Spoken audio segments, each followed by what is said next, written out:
Did you already answer any questions we had before we start? I was just telling them how Laura likes to ask like the microtubule graph question a lot in the exam too. Yes. She loves that question. I graded that question last semester. I know, I remember. So let me know if you have any questions about that. Yeah. All right. I think we can get started. I don't know if you guys have any questions. Rachel, do you want to do like the first 3 or 4? As long as you do the graph one, because I got it. Okay, good. All right. So we're gonna go over microtubules today. But yeah, so we'll start with the cytoskeleton, which is kind of the basic 3 that she's gonna ask you about. But anyway, so there's actin filaments, intermediate filaments, and microtubules. Microtubules are important, but we'll start with actin. So actin is involved with muscle contraction. You guys have probably learned about this before, either in 151 or I don't know, like another physiology class. But you'll see like actin filaments, they're like the small filaments used in muscle, but they're also in the cytoskeleton. They're used in cell motility, or the myosins are. They're used in cytokinesis, vesicle and organelle movement, and they help maintain cell shape. Then intermediate filaments, these bear tension. They also maintain cell shape, and they anchor the nucleus and other organelles in place.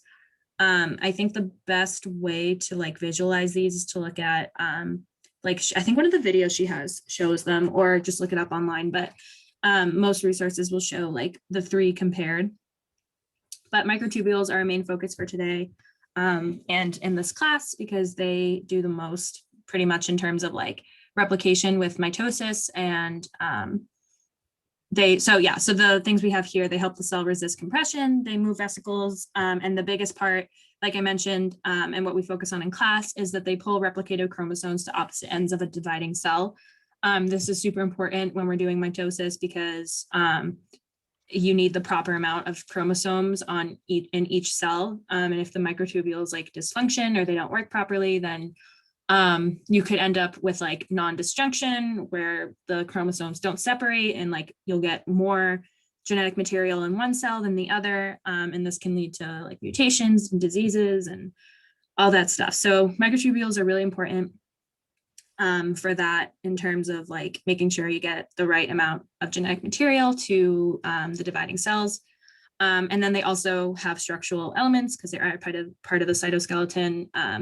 They have they're part of flagella, cilia, and centrioles as well. But yeah, so those are the 3 of the cytoskeleton: actin, intermediate filaments, and microtubules. So microtubules have microtubule organizing centers, or MTOCs. These provide a base for the microtubules to build off of during the creation of the spindle. So we create our spindle during mitosis. I think forget which phase it is, but the spindle is built during mitosis, and this is where the microtubules like form to bind to the chromosomes. So I know she mentioned in class, like there's a plus end and a minus end of microtubules. The plus ends and the minus ends do not indicate charge. Like she mentioned, that's always a big misconception. It just indicates like the certain side of the microtubule, and they do have to do with like destabilizing and growing and destroying like microtubules, but like we'll talk about that in a little bit. But in terms of MTOCs, the minus end of the microtubule is typically embedded in the MTOC, and the plus end will be the side that's like coming out of it. So if you see on this diagram here, all the minus ends are like in this microtubule organizing center, and the plus ends will like come out of it. Because the growth of the microtubules almost always occurs at the plus end. So the microtubules start at the minus end and they grow out. So that's usually why the plus end is at this coming out of it end, because that's where that's the direction the microtubules grow in. But this is what the microtubule organizing center is. You have a pair of centrioles in the middle. These are nucleating sites. They're made of gamma tubulin ring complexes, which you don't really need to know that much about. And then you have the centrosome matrix that surrounds it. And these are where the microtubules organize themselves. And this is where they build off of when we create our spindle for cell division. And then just a quick recap, because a lot of students seem to get centromeres and centrioles mixed up. So just to go over it, so you guys know what is what. Centrioles, which are here, they don't really do much. They're vestigial structures. Yeah, that's what a centriole is. This is where, so think of centrioles as where the microtubules come out of for the spindle. And then centromeres are where that contain the gamma tubulin ring complexes where microtubules build from. So you see right here, microtubules growing from the gamma tubulin ring complexes of the centrosome. Wait, yeah, which is supposed to be the centromere, but yeah. Does anyone have any questions on the MTOX, microtubule organizing center? No, okay. Okay. Yeah, I can do this one too. So the GTP binding pocket and dynamic instability relate to the growing and shrinking of the microtubules, which is important for spindle assembly and attaching to chromosomes to bring the genetic material to the certain side of the cell. But anyways, so you have these tubulin, like alpha beta dimers. You can see right here, this is like the molecular structure of it. But so anyways, both the alpha and beta subunit contain a GTP binding domain. So you can see this GTP is binding right here. This is the alpha, this is the beta. The GTP binding pocket on the alpha subunit faces the positive end of the microtubule. So this is, it's like facing this positive end. And then when the beta subunit binds to the alpha subunit containing a GTP molecule, it covers the GTP binding pocket of the alpha subunit. So this is just to, I think it's to prevent more GTP from binding, but I'm not entirely sure why it does this. The beta subunit of the GTP binding pocket also faces the positive end. So both GTP binding pockets on your alpha and your beta face the positive end. We say positive, but it means plus. It doesn't mean charge, just to emphasize that. And something important to know is that the beta subunit can, or the GTP binding pocket of the beta subunit can hydrolyze GTP to GDP. I do not think that the alpha subunit has this ability. I'm pretty sure it doesn't. I'm pretty sure just the beta subunit does. But yeah, so that's important. It can hydrolyze GTP to GDP, which is why this GDP is here. Taxol is a drug we'll mention in a little bit. But yeah, so the ability of tubulin to hydrolyze GTP in this beta subunit allows for the dynamic instability of microtubules. So this is when the microtubules grow and shrink. That's what dynamic instability means. It basically is like they need to grow to attach to the kinetic core of the chromosomes, and then they need to shrink to like kind of pull it back and pull them apart. So dynamic instability, she showed a video in class today that like shows it pretty well. You just see like microtubules are constantly growing and shrinking, and they need to do this for the cell to function properly, like so that mitosis can occur and you know, like the structure can be maintained. So dynamic instability is really important, and this function of tubulin to hydrolyze GTP to GDP is like super important for this to occur. So keep that in mind when you're looking at dynamic instability. You need to be able to have GTP bind, but you also need to be able to have GTP be hydrolyzed to GDP in order for microtubules to function properly. And this all occurs in the tubulin alpha beta dimers. Cool. So any questions about that before I move on to how these grow and shrink? Cool. So yeah, as Rachel was talking about, microtubules undergo this process of dynamic instability. And so basically how these microtubules grow is they have GTP caps. And so yeah, that is the red part that Rachel's highlighting right now. And so they hydrolyze these GTP caps to GDP, and that allows them to keep adding tubulin molecules onto the end of the microtubule. So when beta tubulin is bound to GTP, that means they can grow and they're very stable.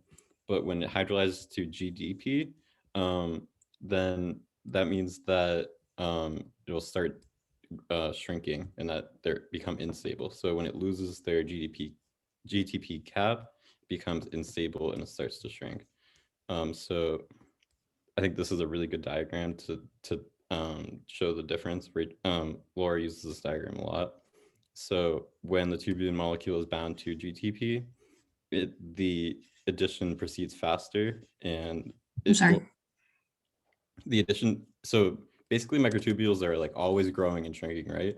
But when it is growing, the growing occurs faster than the shrinkage. So like it's adding more tubulin on than it's losing at the same time. But when it doesn't have that GTP cap, it starts shrinking way faster than it's growing. So it starts to shrink all the way down until it's pretty much nothing. Yeah. Any questions? Any questions about that? And another thing to note, in like a cell or like a plate, microtubules, there's like a lot of microtubules, right? And they can grow and shrink independently of each other. So like while one microtubule may be growing, another may be shrinking, but we're pretty much looking at like the overall amount of growth and shrinkage. And it's also important to note that this growing and shrinkage occurs at this plus end. So this is the minus end, and then this is the plus end, and this is where this change is occurring at the plus end. Right.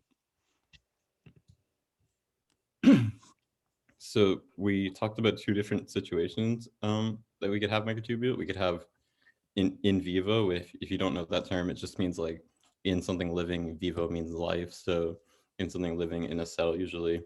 So in this case, there's only growth at the plus end. Why do you think this might be the case? Why are we only having growth at the plus end when it's in vivo?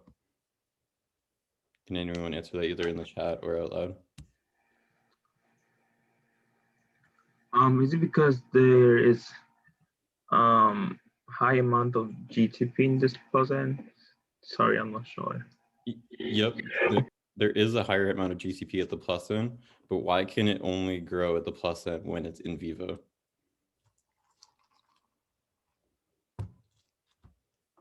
This is not completely intuitive, so if no one gets it, I can just explain it in a second. Sorry, can you say what in vivo means again? Sorry, Yep. In vivo just means like in life, so like in like a living thing, so like in like a human cell or like an animal cell, as opposed to what we're going to talk about in a second, in vitro, which means like if you were doing this experiment, you had microtubules on like a petri dish or something, that would be in vitro. But in vivo means like in life, so it means like in something living, in like a human cell or something. I have a little mnemonic well, it's not a mnemonic, but it's like a way to remember the difference. So in vitro, think there's a T, think of petri dish. That's how I think of it. So that occurs like not in the body. And in vivo is like in, like Jason said, like in a living thing. If that helps anyone, that helped me remember. So the reason that it can't grow at the minus end when it's in vivo is because, as Rachel was talking about earlier, in vivo, we have these centrosomes and the gamma tubulin ring complexes. So these are sort of like the base of a microtubule growth. And in vivo, the minus end is kind of like stuck into this base, right? So once it's stuck in that minus end, it can't grow or shrink from that minus end. It can only happen at the plus end. But we'll talk about in a second, in vitro, these microtubules are just kind of floating around, so it can happen at both ends. But in vivo, in a cell, it's stuck in these centrosomes. Does that make sense? Any questions about that? Good, I see some thumbs up. Perfect. All right. So the other method that we can talk about is in vitro. So like I was saying, in vitro, you don't have these microtubules bound, like anchored in anything. They're just kind of like floating around in the petri dish. So in this case, there's nothing to like stabilize the minus end. So you can have addition and subtraction on both ends. But these arrows on this diagram, they kind of like they're not to scale, but they do kind of represent the rate of addition and shrinkage. So there is much more addition and shrinkage happening at the plus end, but it can happen at the minus end when you're in vitro. So besides that, what are some other key factors in an in vitro assay. I don't know if Laura's talked about this in class yet, but does anyone have any thoughts, like what is special about an in vitro assay? An assay is just mean like experiment pretty much.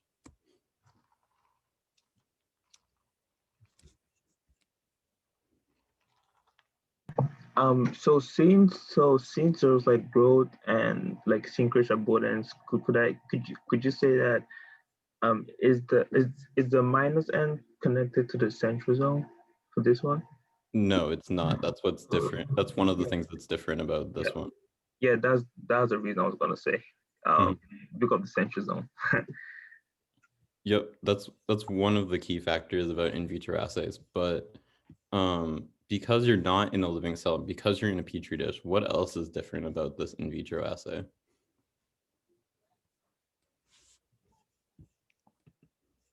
Anybody can like type in the chat or say out loud.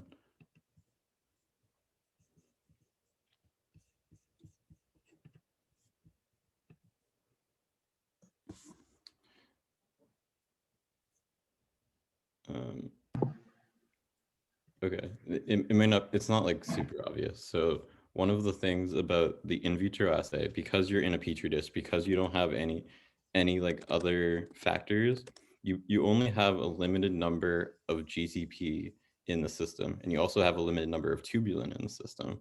So um, these microtubules will continue to grow as long as there's GTP available. But as soon as that GTP runs out and it's all hydrolyzed to GDP, there's nothing in the petri dish that would hydrolyze it back to, change the GDP back to GTP. So eventually you just run out of GTP. And once you run out of GTP, all the microtubules are just going to shrink and it'll just be all tubulin left in the petri dish. So there would be no microtubules left eventually. So think about that when you're answering some questions. Make sure you know like which kind of experiment is happening. If you have this in vitro assay, you only have a limited number of GTP available, unless the question said that you are continually adding GTP, but I've never seen that before. So usually she just says there's a limited number of GTP available. What happens in this assay? Something like that. And the graph would have, we'll talk about the graph in a second, but eventually it would just go back towards 0. Any questions on that? It might help a little bit when I show the graph in a second.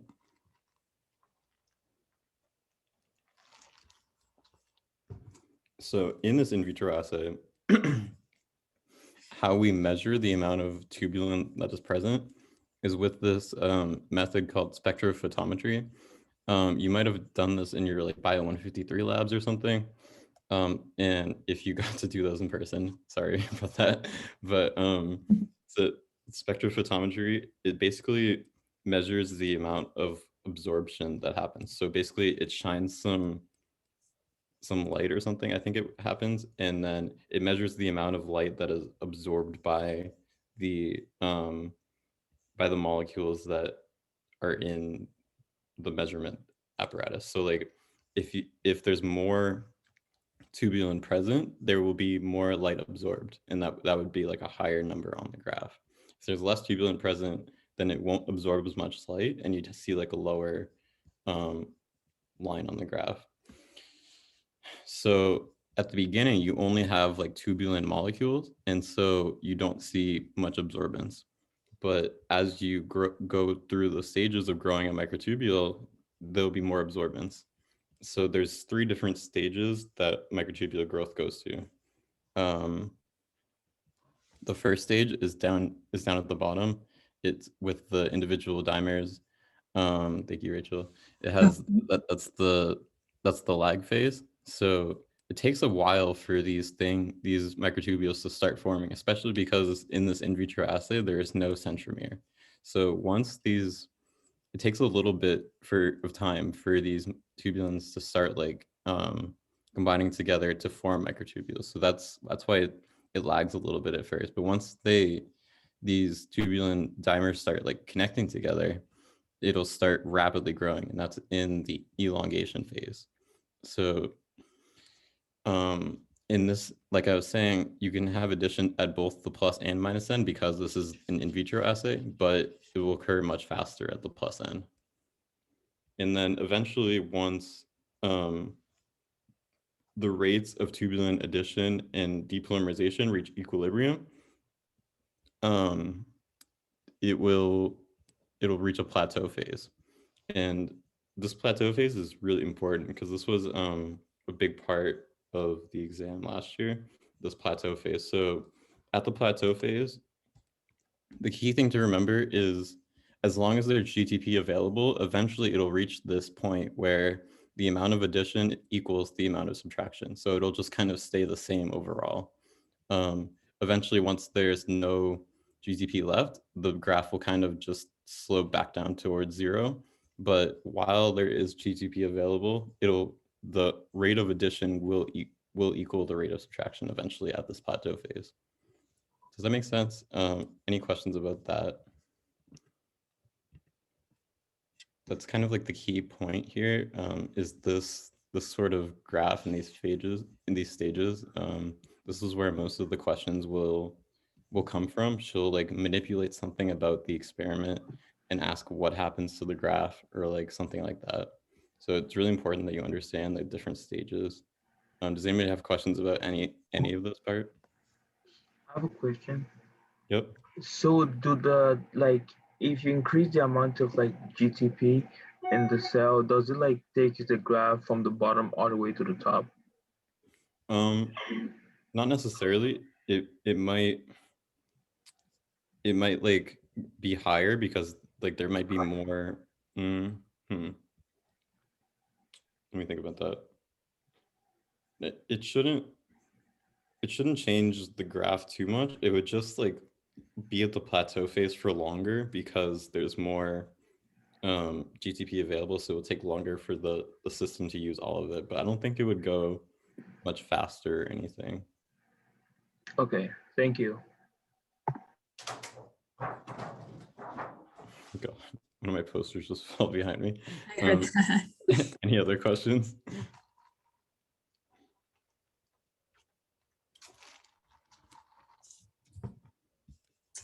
Rachel, do you want to talk about this one? I know you love it. Yeah, because I take drugs.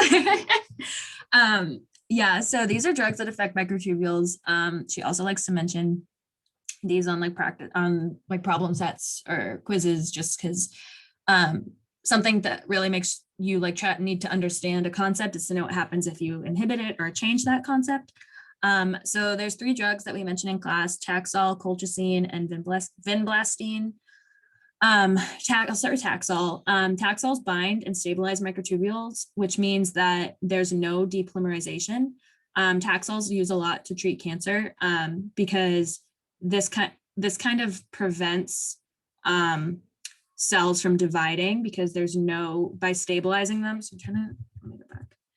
If we stabilize the beta tubulin, or the microtubule, then we're really not going to get that dynamic instability that we need for the cell to like kind of function.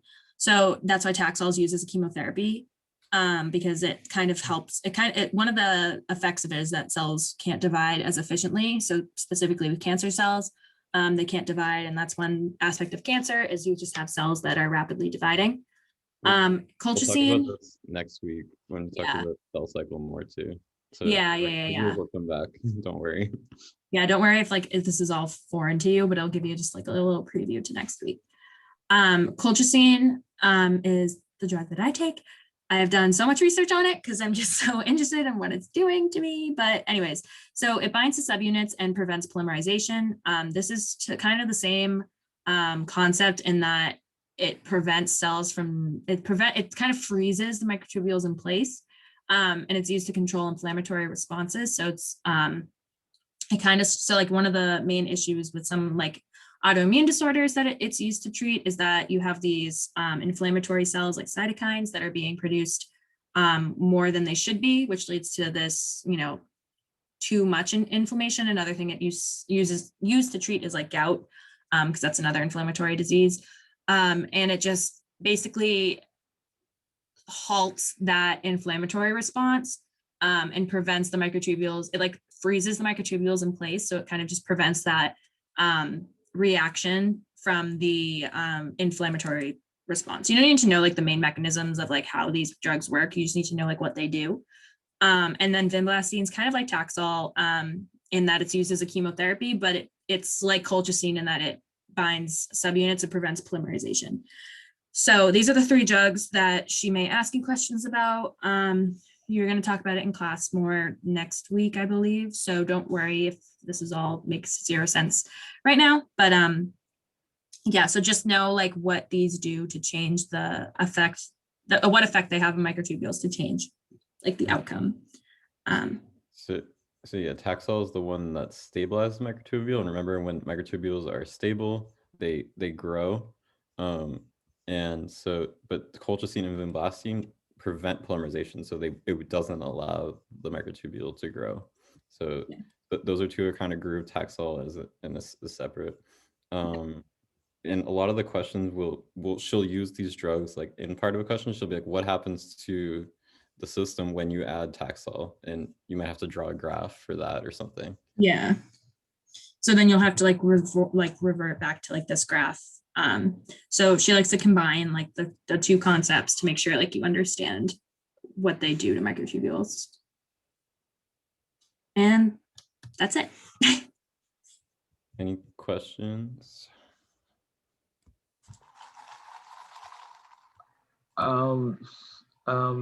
Can you guys like explain the graph again? Because I didn't really understand it. I didn't want to be rude or anything. No, feel free to interrupt me at any time.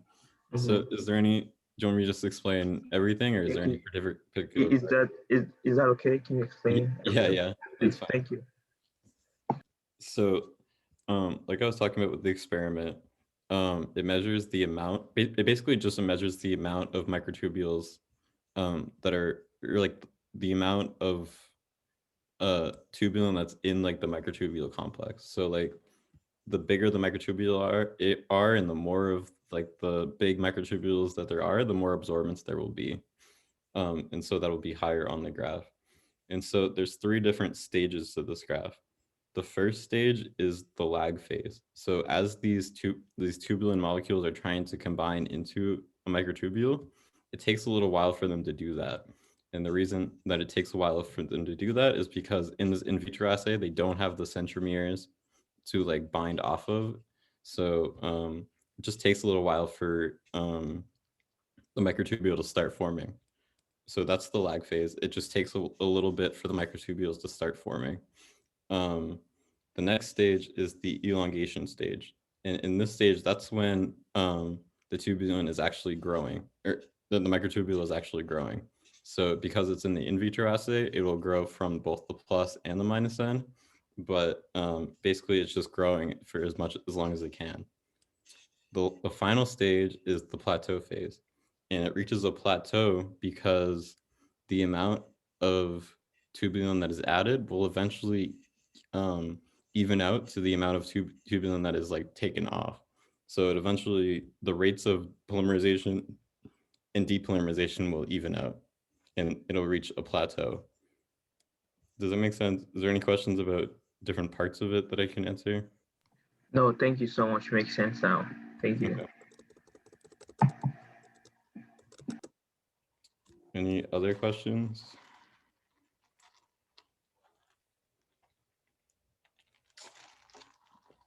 If not, we will post this recording and send out the slides so you guys have this for your reference. But thank you guys for coming.